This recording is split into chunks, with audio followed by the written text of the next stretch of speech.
Olá, gente, tudo bem? Eu sou o Leonardo Souza e este é o nosso podcast Educação Eleitoral. Hoje, em mais um episódio especial, vamos contar com mais um ícone do direito eleitoral brasileiro, gente. O nosso convidado é professor, mestre em Direito, doutorando em Direito Político e Econômico na Universidade Presbiteriana Mackenzie, autor do excelente livro Liberdade de Expressão e Desinformação em Contextos Eleitorais, parâmetros para o enfrentamento com base nas sentenças da Corte Interamericana de Direitos Humanos e servidor do meu xodó, o TRE de São Paulo. Seja muito bem-vindo, professor Helder Goldsman. Muito obrigado por topar esse desafio com a gente, professor. Léo, eu que agradeço.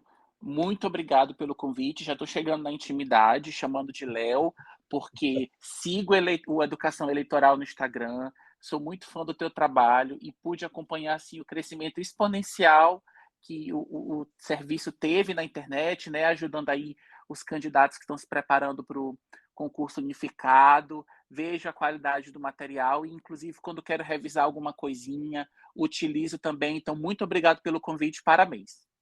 Que massa, legal. O senhor falou uma vez, eu estou chamando de senhor, mas é o vício que eu tenho, tá? Mas não se sinta um velhinho, não. Tá bom. É porque teve uma aula que eu assisti, o senhor é professor, e eu tenho o costume de chamar meus professores de senhor. Uma aula que assisti do senhor uma vez, o senhor falou que é amigo de quem tem um WhatsApp. Então, já considero amigo, já temos o WhatsApp, já trocamos o WhatsApp, então já somos amigos. Com Posso certeza. considerar dessa forma. Professor, a nossa audiência, como o senhor falou, é bem eclética, e a maioria dos nossos ouvintes, né, são de futuros e futuras servidores da Justiça Eleitoral, né? Pode contar um pouquinho para a gente como foi a sua experiência de concurso e a sua vivência dentro do tribunal, porque o senhor não prestou concurso diretamente para o TRE São Paulo, né? Já prestou serviço em diversos TREs do país, inclusive no TSE, não é? Conta um pouquinho dessa história para a gente, se possível. Não, com certeza, Léo. Inclusive, eu estava comentando com minha chefe esses dias no TRE de São Paulo. Eu falei assim, chefe, as pessoas vão pensar que eu sou uma pessoa problemática, porque eu já pulei de galho em galho. Vão pensar assim, e esse menino chega aqui, arruma confusão e vai embora. Gente, mas não foi nada disso. Vamos explicar para a audiência como é que aconteceu. Eu comecei na Justiça Eleitoral, no Tribunal Regional Eleitoral de Rondônia, em 2014. O ano de 2013 e 2014 foram os anos que eu fiz os concursos. E, coincidentemente, abriram muitos concursos na região norte, né? Então, eu fiz o concurso do TRE de Rondônia, fiz o concurso do TRE do Amazonas e fiz o concurso do TRE do Pará. E aí eu passei nos 3 e fui convocado nos 3. Inteligente. Então, primeiro eu fui convocado em Rondônia. E aí, quando eu fui convocado nos outros tribunais, eu já estava assim, bem em Rondônia, já estava estabilizado e estava estudando para um concurso de uma outra carreira. Eu tinha uma outra pretensão. Só que aí as coisas foram acontecendo e eu pensei assim, gente, eu não quero mais sair da Justiça Eleitoral, eu quero ficar aqui. Eu acho que é a carreira que eu me identifico mais. E aí eu pensei, mas e agora? Eu estou muito longe de casa. E existe dentro da Justiça Eleitoral a possibilidade da redistribuição. O que isso significa? Você pode trocar de tribunal. Existem resoluções que disciplinam isso. E a galera que está nos ouvindo, essa não é uma preocupação que você tem que ter agora. Essa é uma preocupação que você tem que ter depois que você entra. Então, te prepara bem para o concurso, estuda e depois veja a questão da mobilidade, né? Como que você consegue.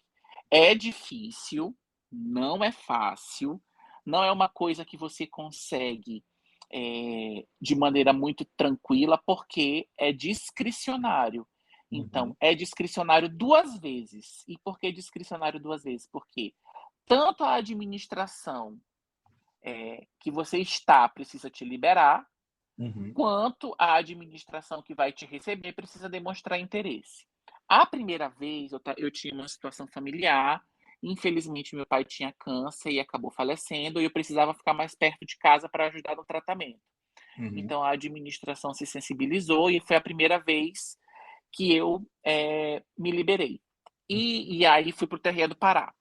E na segunda vez, isso, gente, assim, depois que você troca de tribunal, que é o processo chamado de redistribuição, você fica 3 anos pela resolução da Justiça Eleitoral sem poder trocar de tribunal. Então você vai ficar no mínimo 3 anos naquele tribunal. Eu fiquei Uhum. quase 5 anos no Pará, e aí eu passei no doutorado em São Paulo. E aí surgiu a oportunidade de eu conseguir vir para cá, da administração do Pará falou assim, não, é um servidor que passou no doutorado, eles acharam que seria interessante eu conseguir vir, e então, e o Tribunal de São Paulo me recebeu. Então, eu hoje Óbvio definitivamente. que São Paulo ia te receber, né? É óbvio. E aí eu estou muito feliz aqui em São Paulo. Quanto ao TSE, qualquer um de nós pode receber esse convite para ter uma função e ficar prestando serviço lá. Então, eu recebi o convite Uhum. e fiquei no gabinete do ministro Raul Araújo durante 1 ano.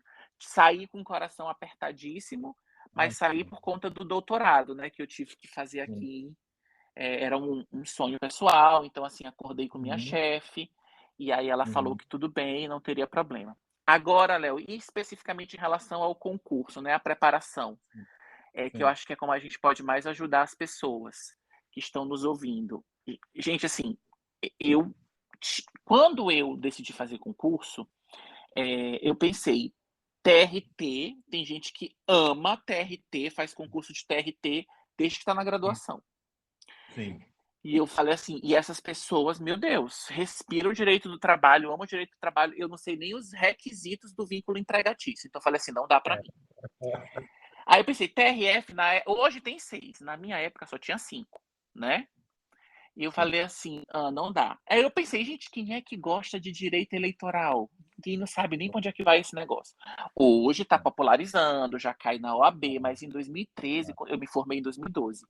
Em 2013, quando eu decidi fazer, foi esse raciocínio que eu tive. E aí, aquele basicão, né? Jurisprudência, questões Uhum. e lei seca. E assim, as coisas Sim. que eu não tinha muita base, eu peguei sinopse. Então, Sim. hoje a gente tem muito material de concurso e tudo, mas, gente, se você está me ouvindo e você está estudando para o concurso unificado pelo José Jairo Gomes, pare, Sim. né? Porque não vai dar tempo. Então, assim, eu estudei muito pela sinopse do Jaime. Não sei se você conhece, Léo, é Uhum. um colega nosso da Bahia. Claro, claro. Perfeitamente. Pronto. Então, assim, a sinopse do Jaime, eu acho que para quem quer ter um panorama, você consegue ler, ter um panorama bom. Jaime Barreiros Neto, da editora Uhum. Juspódio. E somado com o material da educação eleitoral, eu acho que a pessoa fazendo as suas questõezinhas ali, ela consegue ter um bom desempenho. Inclusive, essa é uma pergunta que eu recebo muito. Às vezes. Recebi, agora nem tanto, assim. Se era recomendável estudar por doutrina, né? As pessoas estavam pensando no primeiro concurso para a Justiça Eleitoral justamente por isso. Não ter nenhum conhecimento de direito eleitoral. Não é comum estudar para concurso, estudar direito eleitoral, né? Agora está sendo até mais comum, mas antes não era. Se era recomendável estudar por doutrina. Aham. Doutrina você estuda depois que você entrar. Exato. Pega a sinopse, pega a lei seca, pega os estudantes, questão e cai dentro. Exatamente, Porque concordo 100%. a doutrina a gente vai trabalhando depois que a gente entra, vai estudando por prazer. Tem Uhum. essas doutrinas todas, Jairo Gomes, o Zílio, tem o Uhum. Francisco de Seu Barros, livros sensacionais, mas que para o concurso público ele vai um pouco além do que é exigido na prova. Né? Com certeza. Professor, então agora sobre o tema de hoje, nosso episódio central, né? Que é a propaganda eleitoral na internet. Anteriormente, né, eu sou um pouco... Não, eu tenho 1 ano depois de você, nós estudamos em 2015, né? Uhum. Mas por entrar em 2015, antes disso, né, eu já amava política desde criancinha, tem uma história até interessante que eu até já contei em algumas ocasiões, que eu, quando criança, eu via as pessoas passando na rua e perguntava para elas em quem elas iam votar, tipo assim, com 8, 9 anos de idade, sabe? Uhum. Bem, bem molecão. E nesse amar a política, né, a gente acompanha o mundo e tal, as campanhas eleitorais eram bem diferentes. Uhum. De uns anos para cá, as campanhas eleitorais mudaram muito. Antigamente, a campanha era essencialmente nas ruas, né, com placas, adesivos, santinhos, camisetas, né, que tinham as camisetas dos candidatos. Até a professora Ana, que participou com a gente aqui, fez uma enquetezinha no Instagram dela sobre as camisetas, falando. Uhum. Era corpo a corpo do candidato.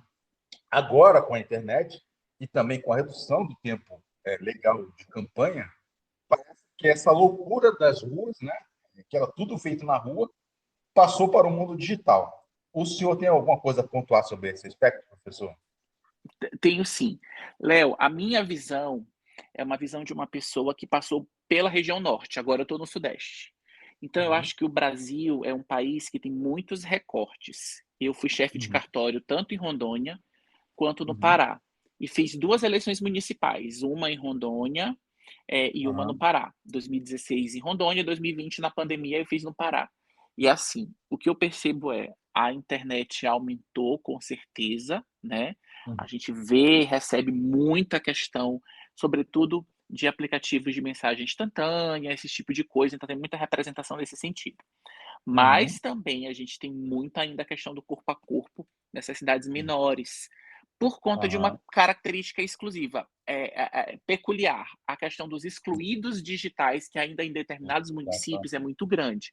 A gente tem populações ainda que vivem na zona rural, que embora tenham uhum, acesso à internet, não tem aquela familiaridade, né, muito grande, uhum, e sim. alguns resquícios ainda dessa questão do corpo a corpo, como por exemplo, em campanhas municipais, que é como a gente vai viver agora, em 2020, por exemplo, quando eu estava no Pará, no município que a gente estava trabalhando, era meio que uma competição assim, quem tinha a maior carreata, sabe? Quem tinha a galera mais organizada. Então, eu percebo ainda muito essa Uhum, questão do corpo a corpo e, sobretudo, uma sim. questão que dá muito trabalho. Eu não sei como é que é aí no Paraná. Mas, assim, no Pará, que é onde eu estava, a questão do derrame de santinho no dia da eleição, aquelas representações, gente, se preparem, viu? Porque vocês que vão estar trabalhando nos cartórios esse ano, é a coisa mais gostosa que tem é fazer eleição, mas a questão do derrame de santinho dá um trabalho, processar aquelas Uhum, representações, e aí tem que saber se tem prova, se não tem, então assim, é uma coisa que dá muito trabalho. Então, meu parecer é, uhum, temos a virtualização, sim, sim. mas eu não diria que o mundo físico ele tem menos Uhum, importância, sabe? Eu acho que, sobretudo nas municipais, ainda tem muita importância. sim. Justamente aqui na nossa região, nosso município tem 12 mil habitantes, pouco menos de Uhum, 12 mil habitantes. E é um lugar meio assim, meio população rural, sabe? Bem humilde, uhum, e essa questão assim é bem latente. As uhum, campanhas são feitas nas ruas, né, com os santinhos jogados no chão, distribuídos também, né? Mas uhum. esse boca a boca do candidato, do pré-candidato, ele existe e acho que nem tão cedo vai ser abandonado nessas cidades menores, né, professor? Aham, aham. Então, bem por aí.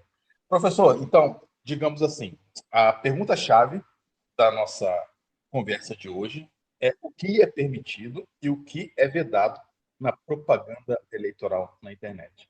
O senhor quer pontuar algumas coisas aí, principalmente se tiver algum advogado, algum futuro pré-candidato para as eleições de 2024, para que eles possam ligar as anteninhas assim e fazer a campanha de forma correta na internet? Com certeza. A primeira coisa que vem na minha mente, assim, é pessoa jurídica. Gente, não pode propaganda em site de pessoa jurídica, nem que Uhum, seja uma associação de moradores. Aí você vai dizer uhum, assim: Helder, mas é gratuito, não pagou, porque eu sei que tem vedação de doação de pessoa jurídica fazer campanha. Mas a uhum, Lei Geral das Eleições é expressa. Propaganda eleitoral em site de pessoa jurídica, seja com fins lucrativos, seja sem fins lucrativos, não uhum, pode. Eu vejo muita gente, às vezes, eu já vi muita representação, já trabalhei em representação da pessoa falar assim: ah, mas não tinha fins lucrativos. A legislação é expressa, mesmo que não tenha fins lucrativos. Outra coisa que agora que uhum, a gente está em pré-campanha, né? Impulsionamento, né? A legislação deixa nessa fase de pré-campanha o impulsionamento liberado, mas adotando os mesmos parâmetros que a gente exato. tem para a campanha. E quais são os parâmetros Uhum, que a gente tem para a campanha? Né? E só uma ressalva: quando eu digo que é liberado, o próprio artigo 3B da Resolução 23.610 de 2019 fala que tem que se observar a moderação de gastos. Então, por favor, Uhum. não vão fazer uma campanha milionária, porque isso depois vai dar uma cassação de mandato, né? Uma campanha milionária na fase de pré-campanha, né? Tem que analisar É. ali os parâmetros do Aí teto de gastos. impulsiona 50 mil agora e 50 mil na fase de campanha. Aí já era, vai rodar. Exatamente, exatamente. Então, assim, em relação ao impulsionamento, gente, quando estiver no período de campanha, só quem pode impulsionar são as pessoas autorizadas por lei, que são quem? Os Uhum. partidos políticos, os candidatos, as coligações, as federações e o Uhum. representante legal daquele candidato, que a legislação vai Sim. colocar lá o representante legal, que é a pessoa que ele indica ali como representante legal, né? Ele vai indicar quando ele for fazer o registro de candidatura. Então, assim, não é porque você simpatiza com um candidato X, Y ou Z que você vai fazer esse impulsionamento. Esse impulsionamento pode te trazer depois um problema, né? Se você Uhum. for impulsionar. Outra coisa, propaganda eleitoral negativa, né? Impulsionamento só pode ser para propaganda positiva. Se o Sim. impulsionamento, se a propaganda negativa é vedada, por si só, imagina impulsionar propaganda eleitoral negativa. Então, Exatamente. não pode impulsionar a propaganda eleitoral negativa, o que significa falar mal da pessoa e botar para todo mundo, né? Aumentar ali o impulsionamento. Então, não pode. E priorização paga, uma outra coisa. O que é priorização paga? Quando você entra no Google, né, por exemplo, e aí você bota certas palavras-chave para Uhum. aparecer um determinado conteúdo que você quer associado àquelas palavras-chave. Isso é Uhum. autorizado, mas desde que não se faça propaganda eleitoral negativa também, tá? Então eu acho Sim, que esses são os principais pontos. Claro, a internet tem muitas outras questões em relação ao sim. próprio impulsionamento. Tem que ter CNPJ, CPF, tem que ter o rótulo Uhum. eleitoral, né?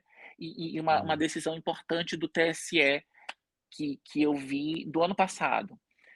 sim. O Facebook tem biblioteca de anúncios. Então não Certo. basta você colocar o link dizendo assim, olha, essa propaganda foi impulsionada, mas lá na biblioteca de anúncios tem essas informações que vocês estão querendo aqui, né? O TSE Uhum. multou o candidato porque confiou nessa questão da biblioteca de anúncios. Tem que ser mesmo expresso. A legislação até permite que tenha o hiperlink. Aí você clica Sim. nesse hiperlink e aí abre as informações, mas não confiar pura e simplesmente no que está colocado lá na biblioteca de anúncios, né? Então, eu acho que Sim. essas são as principais questões que a gente pode levantar aqui hoje. São decisões recorrentes do TSE nesse sentido, né? Todas as que o senhor mencionou Uhum, são decisões recorrentes do TSE punindo os candidatos que agem dessa maneira, né? uhum. Propaganda negativa, né? Posicionamento por eleitor, né? Tem uma questão que eu vi também recente, que foi o candidato que ele não informou o TSE no registro de candidatura dele, o site lá que ele usava, o Perfeito, Facebook, as redes sociais, entendeu? Informou posteriormente, tomou multa do mesmo jeito, entendeu? perfeito, O TSE fundamentou na lisura do pleito, para o eleitor saber se aquele link é fidedigno ou não, entendeu? uhum. Então, são questões que são recorrentes no TSE e que vão acontecer nas próximas eleições e que provavelmente os juízes vão decidir de acordo com o TSE, né? De acordo com o entendimento do TSE, mas é uma questão que os candidatos têm que ficar bem atentos quanto a isso mesmo, É. diferente de computação. Sim. Léo, e uma outra coisa que a gente ajuda também quem está estudando. Sim. Site não pode ser Uhum. hospedado no exterior, tem que ser hospedado no Brasil. Exato, Isso é uma questão exato. também, por conta da própria fiscalização, controle de gastos, se precisar retirar esse site do ar, por conta Uhum. de ele ter alguma. Se infringir algum dispositivo legal, ele tá hospedado no Brasil, é mais tranquilo. E o momento Uhum. adequado para você informar, o candidato informar as redes sociais para a Justiça Eleitoral é no registro de candidatura. Exato. Mesmo que essas redes sociais, sites, blogs, o que quer que seja, Helder, ele utilizou a vida inteira. Tem que informar para a Uhum. Justiça Eleitoral no registro de candidatura, sim. Qual é a questão aí? Essas informações vão parar lá no site que a gente está acostumado, que é o Divulga Cand Contas. E o que é isso? Sim. Qualquer pessoa que quiser fazer uma fiscalização vai olhar as redes sociais desses candidatos que ele informou para a Justiça Eleitoral. Se Uhum. ele deixa de informar para a Justiça Eleitoral esses sites, né, que ele tem, essas redes sociais, então é como se ele estivesse ofuscando a transparência. E aí, por Exato. conta disso, mesmo que ele informe depois, 5, 3 dias depois, é, pode ser multado sim. Inclusive, eu Hum, estava dando uma aula esses dias e eu levei um exemplo de uma campanha presidencial de 2022, que hum, por essa bobagemzinha tomou uma multa, né? Porque não botou no nossa. registro de candidatura ali, ou Uhum, no DRAP, no caso do partido, né? uhum, As redes sociais. sim. Mais uma coisa para ficar bem atento, né? Uhum. Professor, eu penso que o grande desafio para as eleições, eu acho que o senhor pensa dessa maneira também, as eleições de 2024, principalmente, é a desinformação, né? O seu livro aborda esse tema de forma magnífica, Ah, e o obrigado. uso, perdão? Não, eu falei obrigado. Ah, e a inteligência artificial, né? A pergunta é: a liberdade de expressão é um direito absoluto na visão do senhor? Ou cabem restrições em alguns casos? E como a jurisprudência do TSE e a doutrina têm caminhado nesse sentido? Léo, assim, eu sei que esse tema é um tema extremamente polêmico, né? É um tema que as Bastante. pessoas estão muito apaixonadas, mas eu acho que a gente precisa dizer que a liberdade de expressão não é um direito absoluto e que existem limites, Uhum, sim. Esses limites eles podem ser colocados pela lei ou pela jurisprudência. O ideal é que uhum, esses limites sejam colocados pela lei. Tanto é que eu trabalho até isso no meu livro, né? Coloca assim, olha, o ideal é que sim. esses limites sejam trabalhados pela lei, tem que ser uma lei Uhum, prévia, uma lei adequada, uma lei proporcional. uhum, O legislador tem que cumprir o ônus legislativo de demonstrar por que essa limitação é necessária. Só que hoje a uhum. gente vive um período que a tecnologia ela tem colocado novos desafios. Então, assim, o legislador não tem conseguido acompanhar. E aí, Exato. dentro de uma principiologia, os julgadores eles têm tentado analisar o que nós temos posto de norma, o que nós temos de princípios, o que nós temos de cenário jurídico, falar assim, bem, como é que a gente vai trabalhar isso? A desinformação é um desses principais desafios. E por que é um desses principais desafios? A justiça eleitoral recebe pancada o tempo inteiro, né? Ah, porque é censura, porque isso, porque aquilo. Só que o legislativo brasileiro não consegue aprovar uma lei, não consegue ter um consenso mínimo para aprovar uma lei que trate sobre o assunto. O PL 2630 está aí travado, né? Então a gente não tem regulação nenhuma sobre desinformação.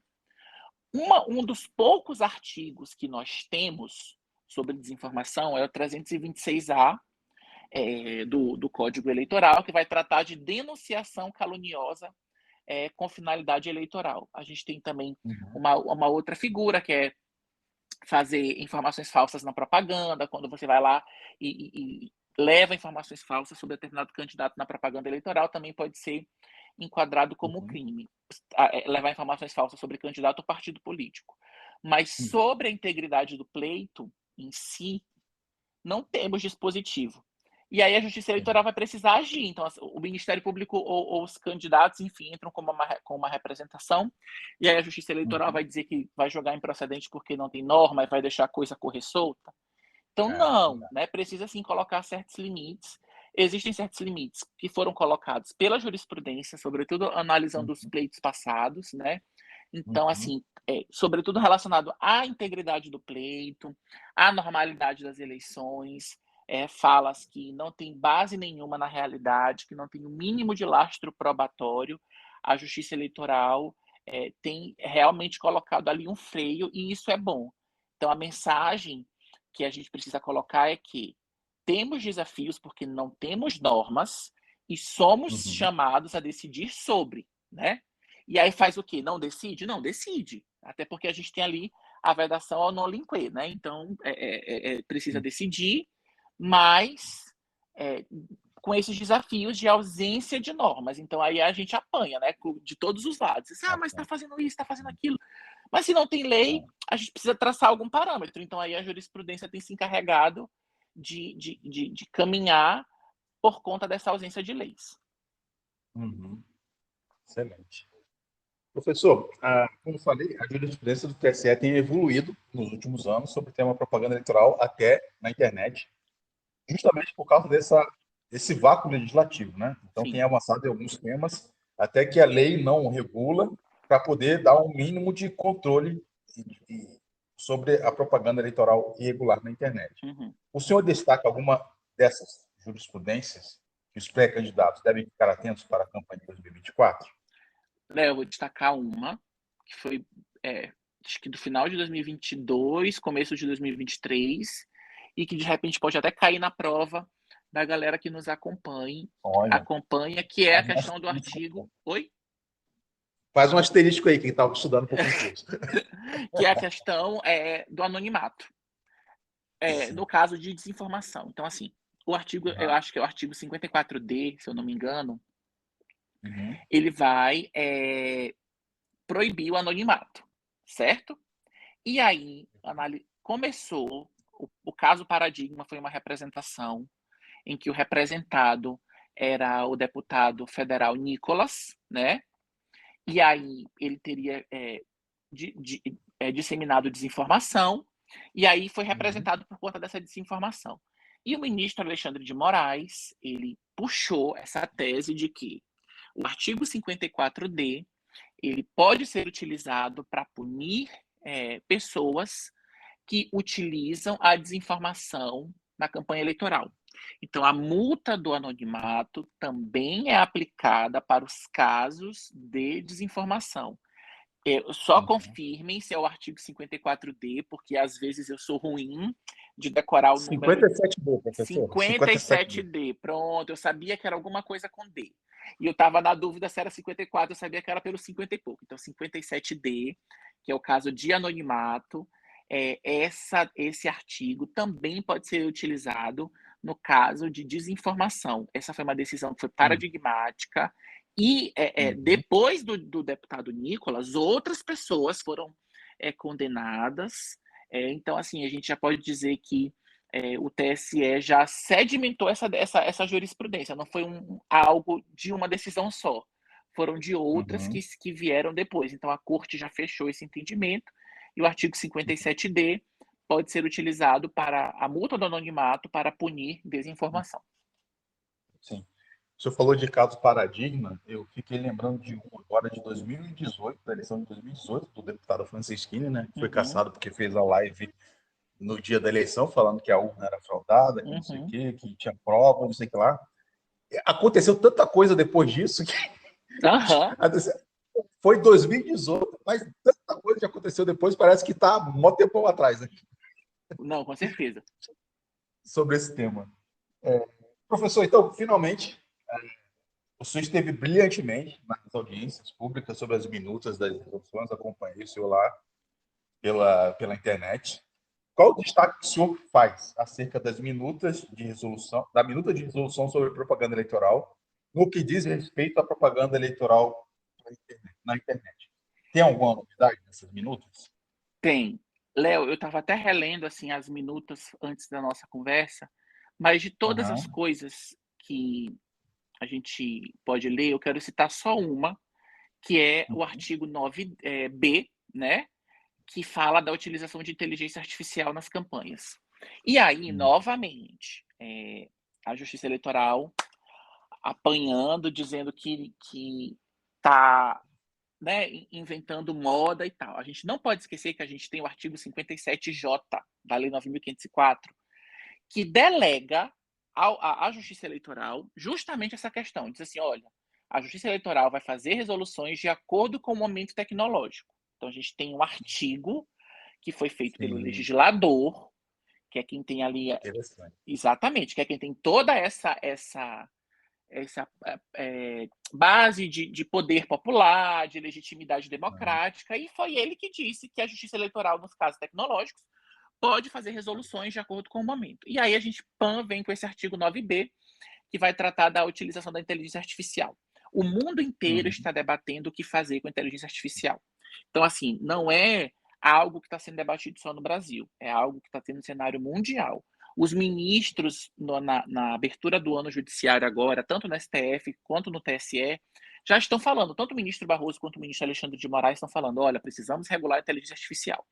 Mais uma vez, não temos lei e temos uma eleição chegando. E aí, a Justiça Eleitoral vai deixar o negócio correr solto? Não.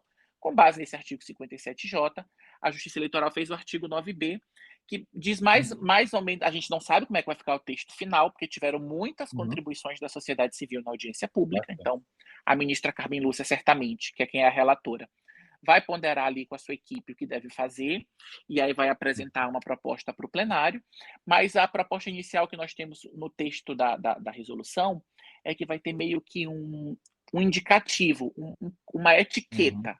Vai ter que dizer Sim. para o eleitor que aquela propaganda foi feita através da utilização de inteligência artificial, que é uma estratégia que é para mostrar para o eleitor e dizer assim: olha, você está vendo isso aqui? Então, mas isso aqui não é algo natural, não é algo que aconteceu como você está vendo, foi algo que foi fabricado, foi retocado, então Uhum. meio que assim, te liga, é isso aqui, mas não é bem isso aqui. Justamente Uhum. para evitar que as pessoas possam ver certas situações e achar que aquilo ocorreu daquela forma, né? Imagina, você olha um Sim. vídeo da Elis Regina e você diz, como é que é isso? Não morreu, né? É tipo a história do Elvis Presley, Elvis não morreu, Sim. né? Não, é porque foi um vídeo que foi criado por inteligência artificial. Eu estou falando de um Sim. contexto de uma propaganda, né? De um produto, só para citar esse exemplo. Então, aquela propaganda daquele produto teria que ter ali uma etiquetinha dizendo assim: olha, está vendo isso aqui? Esse produto, essa campanha foi feita com a utilização de inteligência artificial. Por óbvio, a gente sabe que não é, né? Não precisou, porque a gente não está falando de eleição, mas se fosse aquele vídeo Uhum. famoso, num contexto eleitoral, de acordo com o que nós temos hoje, nessa minuta, precisaria de uma etiqueta. Sim. Perfeito, professor.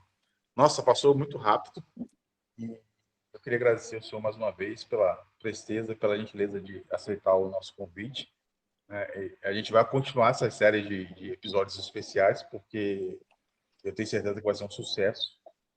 Pessoas como o senhor, como a professora Ana, que tem um conhecimento do direito eleitoral tão profundo, podem contribuir muito para o nosso país, para o desenvolvimento da democracia no nosso país, eu tenho certeza disso, e divulgar esse tipo de informação, esse tipo de conteúdo é o que nos motiva hoje em dia, né? Para poder disseminar informações boas sobre o processo eleitoral, sobre a justiça eleitoral, sobre os servidores, que são pessoas realmente apaixonadas pelo que fazem, Uhum. né? E estar contribuindo com esse propósito é o que tem me motivado esses dias, e agradeço demais ao senhor por ter aceitado o convite.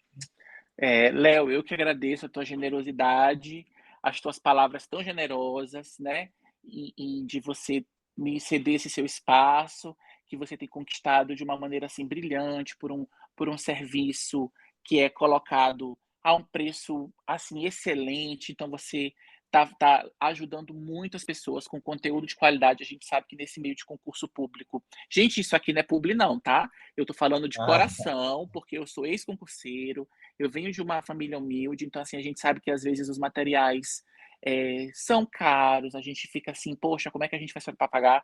Eu acompanho a educação eleitoral de verdade, eu vejo lá as assinaturas vitalícias, então você paga ali um valor que não é caro se a gente comparar com a realidade do que a gente tem no concurso público hoje, e aí você tem acesso a uhum, material excelente, com nível de profundidade bom, voltado mesmo para a área específica, poxa, parabéns.